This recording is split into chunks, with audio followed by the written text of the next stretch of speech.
Drama शेर की आने वाली एपिसोड्स जबरदस्त मोड़ लेकर आ रही है। आखिरकार फजर शेर को वहां से भगाने में कामयाब हो जाती है, लेकिन इस जीत के साथ ही फजर और तहमीना के लिए एक बड़ा झटका भी इंतजार कर रहा है। सवाल उठता है, क्या राजदान, जिसे आज तक वफादार नौकर समझा जा रहा था, अब बदरमान से मिल जाएगा, या ये भी तहमीना और फजर की कोई नई चाल है? तहमीना ने एक खास चाबी समराह के जरिए फजर तक पहुंचाई, जो उस सीक्रेट घर की है जिसके बारे में सिर्फ तहमीना, फजर और अब राजदान जानता है। फजर पानी देने के बहाने शेर के कमरे में जाती है और उसे पूरी प्लानिंग समझाती है। जैसे ही लाइट डिम हो, पिछला दरवाजा खुला मिलेगा। बाहर निकलकर सीधा सफेद गाड़ी की डिक्की में छुप जाना, वही गाड़ी उसकी है। फजर आखिरी हिदायत देती है, कोई गलती मत करना। जैसे ही बिजली जाती है, कैमरे बंद हो जाते हैं और ये इशारा होता है भागने का। फजर सिक्योरिटी गार्ड को इशारा करती है, वो बिजली काट देता है और अंधेरे में शेर कमरे से निकलकर डिक्की में छिप जाता है।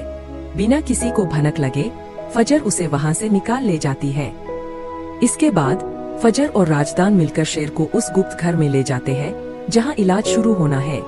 वहां फजर शेर से कहती है, अब तुम्हें अपना हुलिया बदलना होगा, नहाओ, तैयार हो जाओ, फिर इलाज करेंगे। शेर खुद को संवारता है, बाल कटवाता है और जब बाहर आता है तो फजर की आंखों में खुशी साफ झलकती है। लेकिन तभी अचानक उसकी तबीयत बिगड़ जाती है।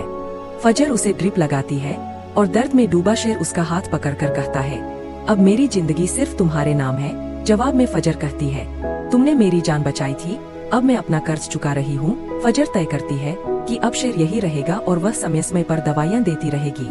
उधर जब बिजली वापस आती है तो सबको पता चलता है कि शेर गायब है। डॉक्टर घबरा जाता है और रंगून वाला को सूचना देता है। पूरा असाइलम छान मारा जाता है, लेकिन कोई सुराग नहीं मिलता। रंगून वाला बदरमान को खबर देता है, शेर भाग चुका है। बदरमान आग बबूला हो जाता है। उसे यकीन है कि अंदर का कोई आदमी मिला हुआ है। अब शेर एक आजाद शेर है और एक आजाद शेर सबसे ज्यादा खतरनाक होता है। बदर फैसला करता है कि शेर को हर हाल में लूट निकालना होगा।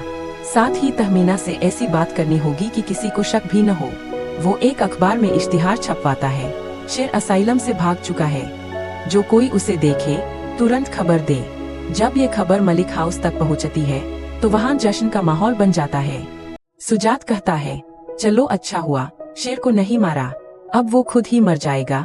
फजर नकली हैरानी दिखाते हुए कहती है, क्या शेर भाग गया? और उसकी मासूमियत देखकर सुजात उसे माफ भी कर देता है, मगर असली खतरा अभी टला नहीं है। अगर शेर जिंदा रहा और ठीक हो गया तो वह न सिर्फ बदरमान बल्कि फेहेद और आदत की सच्चाई भी सबके सामने ला सकता है। हो सकता है राजदान बदर को शेर की लोकेशन बता दे, लेकिन शायद ये भी तहमीना की चाल हो ताकि बदर गुमराह हो जाए। अब जो होने वाला है वो फजर और शेर के रिश्ते की एक नई शुरुआत हो सकती है। जैसे ही शेर पूरी तरह ठीक होगा, वो लौटेगा, अपने दुश्मनों को सजा देगा और शायद फजर का रिश्ता मांगने खुद आए। लेकिन सवाल ये है, क्या सुजात शाहताज की बातों में आकर इस रिश्ते से मना कर देगा? आपका क्या ख्याल है? क्या शेर की वापसी बदले की शुरुआत है या नए रिश्ते की नींव? कमेंट में बताएं और ऐसे और वीडियो के लिए हमारे चैनल को सब्सक्राइब करना न भूलें।